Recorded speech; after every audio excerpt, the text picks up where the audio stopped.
Good evening, this is Evening Super Prime Time on ET Now. You're watching a special telecast of India Tonight, just 6 days before the all-important Budget 2017. We're calling it a tryst with destiny, and so it's time to put the spotlight on the budget debate. I'm Sandeep Gurumurthi, joining you live from our news centre in Mumbai, and joining me in Delhi is my colleague Supriya Shrinate with the budget debate this Wednesday evening. Indeed, with just days to go for India's tryst with destiny, because many believe this will be the most transformational budget, it is perhaps time to step back and take stock of the state of the economy and what can the budget do to fix the fault lines there.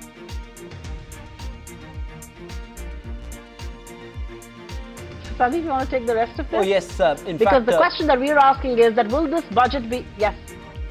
That's right, Supriya. Will this budget have an overhang of demonetization, or will the mega fiscal exercise be out of the shadows of the big monetary event? What is it that India Inc. wants from this budget? We're joined by Naushad Forbes, President of CII, KK Mistry, Vice Chairman and CEO of HDFC, Munjal, Chairman of Hero Corporate Services, Mukesh Butani of BMR Legal. Thank you so much, gentlemen, for joining us on the show this evening. I'm going to start off with Mr. Munjal. Mr. Munjal, does it appear, or given the context of the budget, the fact that it comes just months after a massive demonetization exercise and the kind of pressure that it's put on the economy as a whole, is it a given that this has to be a stimulus budget?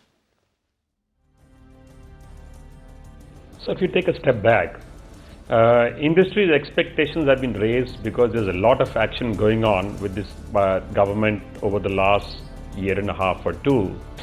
But at the same time, there is serious concern about the current slowdown, which got accelerated by the demonetization or the consumption, which suddenly shrunk when cash was taken out of the system. So I think there is certainly a need for stimulating the economy through consumption and through raising demand, both at the same time. All right, so there is a need for consumption and boosting demand at the same time, but KK Mistry, if I may throw this, actually, Mr. Forbes, if I may come to you first, given the demonetization overhang, do you expect this to be a stimulus budget? There is a lot of clamor, there is a lot of demand out there that the only way to spur growth is perhaps to give stimulus, and a fiscal stimulus at this point is warranted. So I think the best way of looking at what's necessary in the budget is to take a longer term perspective on the Indian economy. And I think to take a perspective of saying that, look, we've been one of the world's 10 best performing economies for the last 25 years. We will be one of the world's 10 best for the next 25 years. The only question is, can we get from our current growth rate of 6 to 7% to a higher trajectory of 9 to 10%? And I think the budget and every major economic initiative that we take in the country should be really focused on that longer term, broader objective, because that's what we really need to set ourselves to.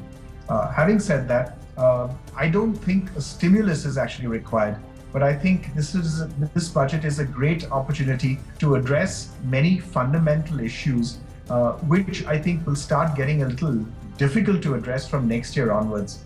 2 years from now, it'll be a budget in election year. 1 year from now, it'll be difficult to do things which will show up in terms of success and results on the ground before the election.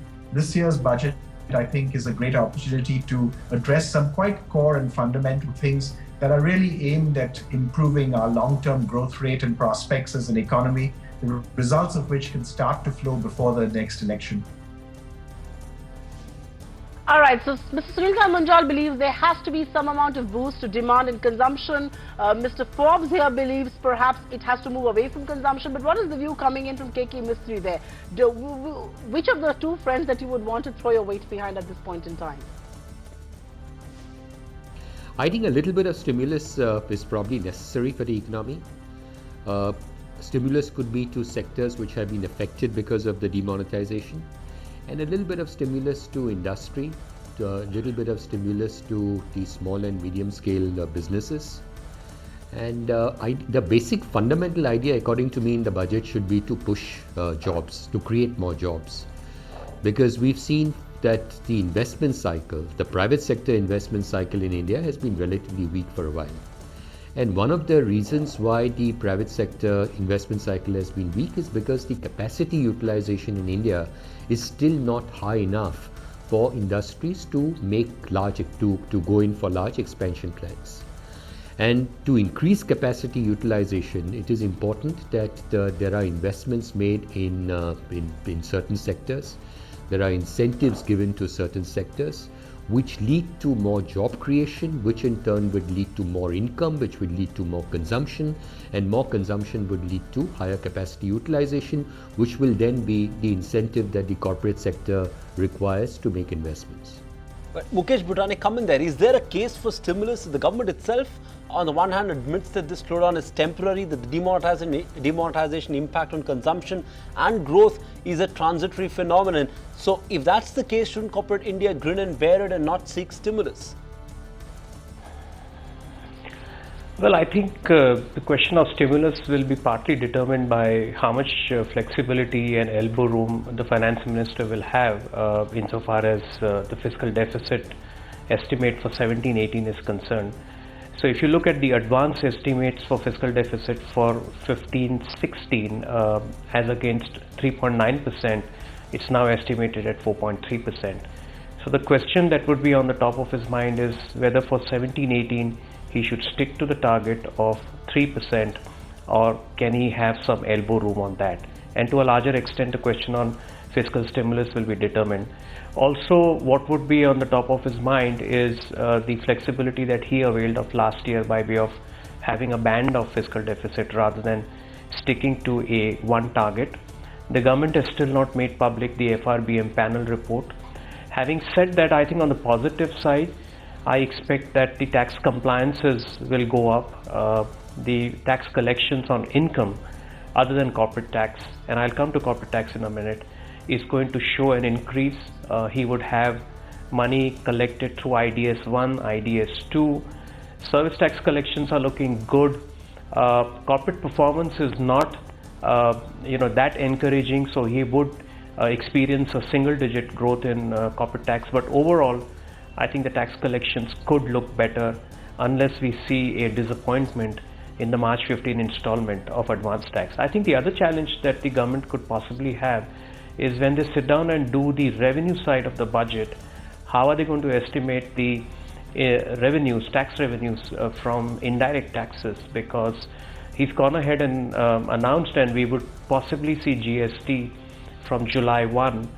So the challenge for the budget drafters is going to be they will have to estimate the indirect taxes for the first quarter based on average of last 3 years, but from July 1 onwards they can estimate only the customs revenues and make some kind of estimates as to what would be the share of central revenues into the state and the GST collections that they're anticipating for next year. So that I see as a real challenge. But I think, and if you cannot precisely estimate what your revenue budget is going to look like, he has a challenge on what would be the fiscal deficit that he would target to. And that also goes back to the question you asked on fiscal stimulus. Right.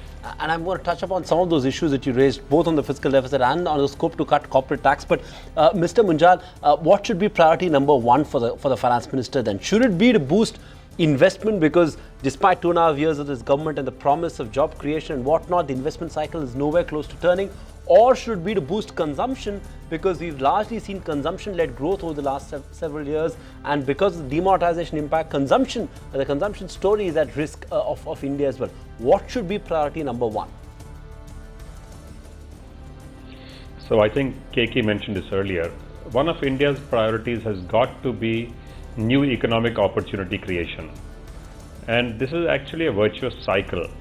Consumption creates additional jobs automatically because more production, more services are required, thereby creating more jobs, thereby creating higher salaries, thereby creating more consumption. So it's a virtuous cycle. And one way to actually attract more investment in, as you know, for the last 14 quarters or so, gross capital formation, barring 1 or 1.5 quarters, has continuously declined.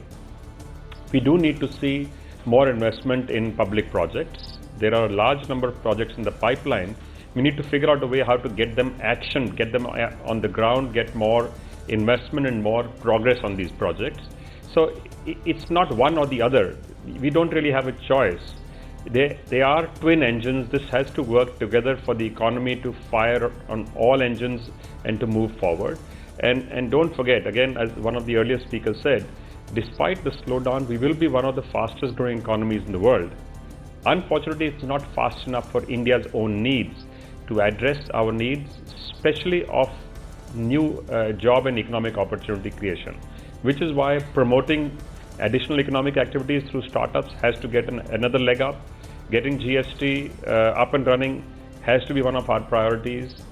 Finding ways to boost more investment in government projects, thereby hoping to crowd in more private investment, has to be a priority. And all of these linked to consumption and job creation. That's a fair point indeed. But Mr. Forbes, you want to comment on that? Because some of us believe that how can any of this happen without the stimulus? Some of the things that Mr. Munjal did enlist there. Well, actually, if you what we're talking about in terms of the tax rates, they do not actually lead to a reduction in revenue, because what we're talking about is reducing tax rates to levels which are very similar to what the effective rates are today. It's just that you get rid of all the exemptions and concessions, and in the process, you have a much lower tax rate as well. You know, the corporate tax rate, the effective corporate tax rate is under 20%. We're talking about 18%, and we're pretty confident that actually with an 18% rate, with no exemptions and no concessions, one would actually, and I mean no, I do not mean, you know, no concessions except for one's favorite one. Right? So it has to be no concessions and exemptions, no grandfathering. One would actually end up with revenue buoyancy and would actually end up with increased revenues. So you wouldn't need to worry about where you found the funding for such reductions in taxes. It simply comes from a removal of exemptions. So, KK Mistry, do you really think there's a case for a cut in corporate tax rates? I know the Finance Minister articulated a roadmap for bringing it down to 25% over a 4-year period, but then did not really act last year. Should he do so now and simultaneously withdraw exemptions? Because the industry was also divided a lot on withdrawal of exemptions. But first things first, should he be cutting taxes down to 25% and begin at least doing so now? So I would say that the finance minister did say that over a period of time tax rates would be brought down to 25%. And you're right, last year there was no change in the tax rate. So I think there is a case for reducing the tax rates gradually. I don't think you can make the 30% tax rate come down to 25% in 1 year. But over a period of the next 3-4 years, it is possible to bring about probably a 1% reduction or something like that in the corporate tax rate. But I think one is corporate tax rate. The other thing which I feel strongly about, and I've said this many times, is individual tax rate. See, for years we've talked about black money, creation of black money, and how black money is sort of eating into the economy. And this time the Prime Minister has taken, I think, some very constructive measures to weed out that black money. So what is the basic cause of black money? One of the basic causes of black money is high tax rates. So I think if you were to reduce the maximum marginal tax rate to, let's say, 30% all inclusive, then I think that will go a long way in reducing the creation of black money. And I think it will bring in a lot more people into the tax net, because people who have, business houses who we suspect have artificially boosted their expenses and lowered their profits in order to pay less taxes will be more inclined, if the tax rates is lower, to declare their true income. And the impact, to my mind, on the profitability or on the tax collection will not be high at all. So I would say a slow reduction in the corporate tax rates over a period of time, and a capping of the maximum marginal tax rate to, let's say, 30%. Mukesh Butani, what's your own sense on corporate tax rates? How much will the Finance Minister walk? It's expected that he has to move on that front in this budget, because he set a 4-year roadmap to bring it down to 25%. He has to move. Does it make sense to move in one stroke like Naushad Forbes was suggesting, and remove all exemptions? Is that possible at all, or is that too much of a shock for corporate India? Well, I largely echo KK's sentiments on corporate tax rates. Unlikely that he will bring it down to 25%. I think that debate on corporate tax rates is at various levels. Number one, we keep on looking at 30 coming down to 25. That's actually not the case. Your effective corporate tax rate today with surcharges and all is close to 34%. So how will the 34% come down? That's the first question. He did talk about reduction in the basic corporate tax rate from 30 to 25. That's the first part of it. The second is the impact of minimum alternate tax. Minimum alternate tax was introduced at 7.5%. It's climbed up to now 18.5%.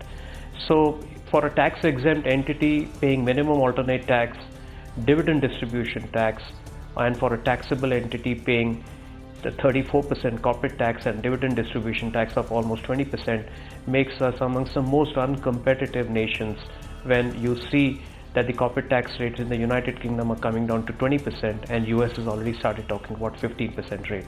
So I think there is clearly a case made out for reduction in corporate tax rate. On the question on exemptions, yes, easy said than done, take away all the exemptions. But last year the Department of Revenue did a thorough review of all exemptions, put out in the public domain which are the exemptions that they wanted to phase out, and the phase out program was also announced in the 2016 budget.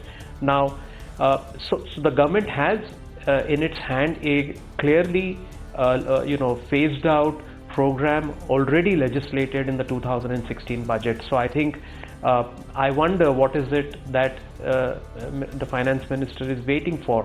I think that clearly there are revenue considerations over here, but I don't think that he's left with any option but to reduce the corporate tax rate to be able to revive the confidence and to be able to make sure that he fulfills the promise that he made in the 2015 budget.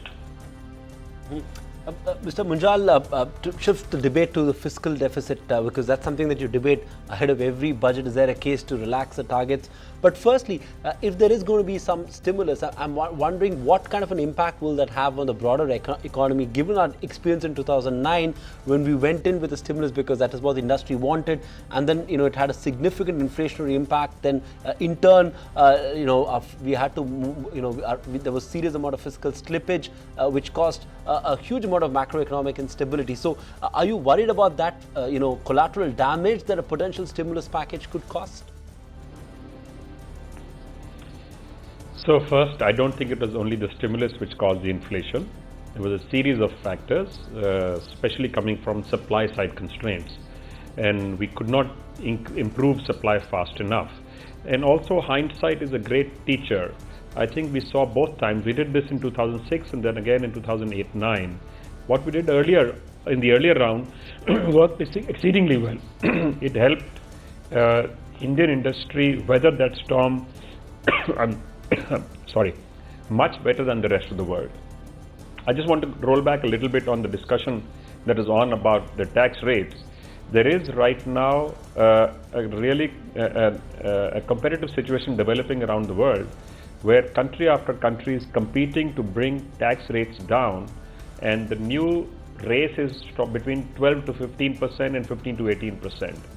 We as a country are already paying 21%. We don't pay 30%, we don't pay 34% because of exemptions. So when you talk of lowering tax rates and taking exemptions away, if it is 25%, we will actually be raising tax rates.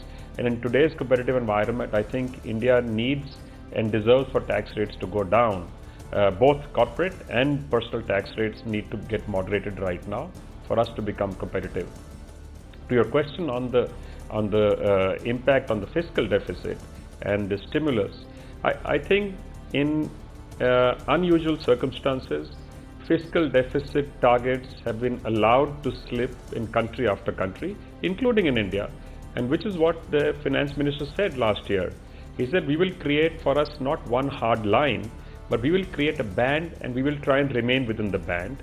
And I don't know what their final decision is since they've not announced it, but I would imagine the 3% which they had earlier announced would probably be a band between 3 and 3.2 or 3 and 3.3, which under the current environment I think would be absolutely fine, because you're not the only country in this situation, and in fact you are amongst the few which is still growing at this kind of a rate. So allowing the fist to slip a little bit and catch up a year or even two later would be absolutely fine, because we are no longer in the danger zone as we seemed to be a while ago. And I think this has been recognized by the rating agencies, by investors within India and investors outside India, as to the number of significant changes, serious reforms taking place, and the building blocks for India's long-term future that are currently being put in place. I think it's a combination of all of these things that we have to see. None of these things can be taken out of context and seen as a single slice, because this is a long-term race.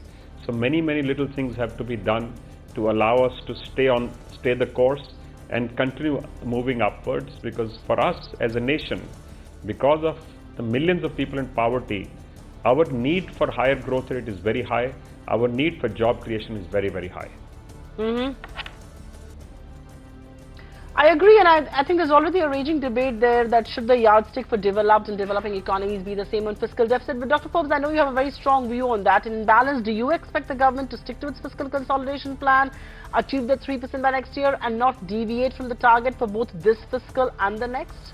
Even though there are panelists who are making the case that there perhaps is elbow room to do so. Yes, we believe so. We believe that one should have this long-term outlook on the economy, that the government has done a very good job of sticking to the fundamentals and ensuring that the fundamentals of the economy are right for long-run growth. And we should stick with that. I think saying that, look, it's okay if we miss this target for a year is not a very good idea. And I'm not talking about how, rating agencies internationally and so on will see it. We should see that as a bonus. We should do this for ourselves. We should do this because it is the right thing for us to do, as a way of keeping inflation in control, as a way of ensuring that we have the right fundamentals in place, and as a way of ensuring that we spend on the right things and do not indeed waste money. So, KK Mistry, you want to comment on that? Given the context of this budget, do you believe there is perhaps case for relaxation and we can postpone the consolidation of the FIS? Or could that perhaps be read as a sign of weakness and erosion of credibility? See, this is something which can go both ways. I mean, you can argue it both ways. One way to argue it is that globally things have not really picked up. US is doing well, but barring US, most of the other economies are relatively weak. Global GDP growth is low. So if we were to give that little stimulus, and when I say stimulus, I don't mean some huge injection of money. When we talked about stimulus in the beginning, it is not, I don't mean a huge inflection of money or a huge investment in money, but little bits here and there to push growth. So if we are to do all of that, then and because of that, we have a slight slippage in the fiscal target or in the fiscal deficit. I would not worry too much about it. So a 10-20 basis points slippage in the fiscal target for next year is not something I would be unduly worried about. Not under normal circumstances, but under the circumstances in which we are presently placed. Exceptional circumstances call for exceptional measures. Would you agree with that view, Mukesh Butani? Do you think now is the time to allow the fiscal deficit targets to slip? In any case, the NK Singh committee report is probably going to make a case for not sticking to it to the last decibel. What's your view? Yes, I personally feel that these are exceptional circumstances and it requires exceptional out-of-box thinking. But coming back to fiscal deficit, we always look at this magical figure. What seems to suggest, the media report seems to suggest that the NK Singh panel is recommending, rather than going on the overall fiscal deficit target, they are looking at curtailing the current deficit target and also putting a cap on the overall government borrowings. Now, if you move away from the fiscal deficit debate into what the government should really be looking at is curtailing the current deficit and the borrowing limit, you're looking at more resources being deployed for capital expenditure, which may not be a bad idea in order to push growth. But it could be speculative to say anything at this point in time. So I think unless you read the report, the other indication would also come from the economic survey that would get released. I just also wanted to make one more point on fiscal deficit, if any the government implements, would be very different than what it did in 8-9. In 8-9, what we saw as a result of global crisis, the stimulus given to the Indian industry was by way of relaxation on indirect taxes. And Only one criticism I have, the stimulus stretched for over 3 years.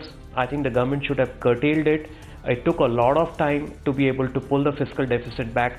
By the time the government revisited the fiscal deficit target, the economy was slowing down and we had the UPA2 policy paralysis, both adding together, resulted in this government inheriting a very bad fiscal situation. Point number one. Point number two is that if the fiscal deficit has to be reviewed in light of extraordinary circumstances, it would not be by way of stimulus to indirect taxes, because you already have a GST kicking in, you already have the rates that have been agreed. So I think it will come only by way of corporate tax reduction. So there would be a different kind of fiscal stimulus if implemented by the government this year than what we have seen in the past. Closing comments from our panelists. Mr. Munjal, come to you first. This government has shown the stomach to take tough decisions or bold decisions. Who would have thought that in one stroke the government will demonetize 86% of currency in circulation? You could argue whether it's a good move or not, but it's a bold move without a doubt. Given what it has done, do you expect now is the time for it to actually hit a few balls out of the park, so to say, some big bang reforms that we've been talking about for years now, privatization, labor reforms, anything else? What's on top of your sort of watch list that you think that the government should do in this budget? So, as we've been saying for many years, the budget should actually be just a statement of account of the government. But it has been used as a policy statement event. So I do expect the government will make some significant announcements, more focused towards showing consistency and growth rather than anything else. And as one of the speakers earlier said, this is the middle of the term. So from a political point of view, perfect timing to take some big, bold moves. But I think this government has said we are not waiting for a day to make big, bold announcements. We will continue to do them as and when we are ready, which means right through the year. Even the 31st December speech that was made by the Prime Minister, I think might become a new trend to announce a year-end announcement for New Year goodies to be announced. So it's hard to call actually. So I don't know how to answer your question, because on one hand I think they could go all the way and then make some big announcements. On the other hand, they could just be consistent with what they've been doing, and I think both would be okay, because consistently they've been doing very significant things right through the 2 years. And I don't know if the big bold moves any longer are fashionable in the world. I think incremental but constantly moving forward is what we need. Incremental but constantly moving forward. They call it creative incrementalism here in New Delhi. But very quickly, Dr. Forbes, do you believe it's time that the government will have the stomach to go through tough measures like privatization and labor sector reform, something that they haven't really touched in this tenure at all? We think it's a very good opportunity to move ahead with some of these difficult decisions. I was talking to a senior bureaucrat some weeks ago, and his comment was, if the government can do demonetization of 86% of the cash in circulation, it can then do anything for something that is laudable and desirable. The government has demonstrated its willingness to move ahead very clearly and forcefully in one area. We're confident that it has the willingness and drive to move ahead in other desirable areas. We've suggested several of these. Corporate taxation, the reform of the corporate tax system is one. Investment privatization is another. The job market is a third. And creating an innovative economy by really addressing where public research is done, doing it in higher education rather than in autonomous R&D labs, using the technology cess that's being collected in the Consolidated Fund of India to help private sector firms invest more in R&D. These are the kinds of big game-changing reforms that can move the economy substantially forward and set us on that 9 to 10% growth rate for the next 25 years. I'm really running out of time here, but Mr. Mukesh Butani, I'm going to throw the last question to you. Do you believe this is going to be the most transformational budget of the Modi government, given the context that's coming in and given the fact that the next two budgets will perhaps be too close to elections? Use the word transformational, but especially given the context for this year's budget, I think there would clearly be a clear direction as to where the government is moving. It's not that I'm not very optimistic about privatization, but I consider that as really an incremental reform. I think the government would lay more focus on implementation. Because it realizes that it can do far better on implementation. So if I just take 3 important legislative reforms which have already been executed in the past, whether it's the Commercial Courts Act for Resolution of Dispute, it's the Arbitration Act or the Bankruptcy Code, I think if it puts implementation in full force, it will certainly add to the ease of doing business, and we would see a whole lot of investment from the private side in India and from the foreign investment aspect as well, and that's really going to push up the growth in my view. So I'm not expecting really anything transformational from a legislative viewpoint, except for more emphasis on execution and looking at carrying out changes to be able to deal with the impact of demonetization. Always good to keep expectations under check, and who knows, maybe the government has a surprise in store. Mukesh Butani, SK Munjal, KK Mistry, Naushad Forbes, thank you so much for joining in with that perspective on the budget debate right here on ET Now this Wednesday evening. Appreciate you joining us live on India Tonight.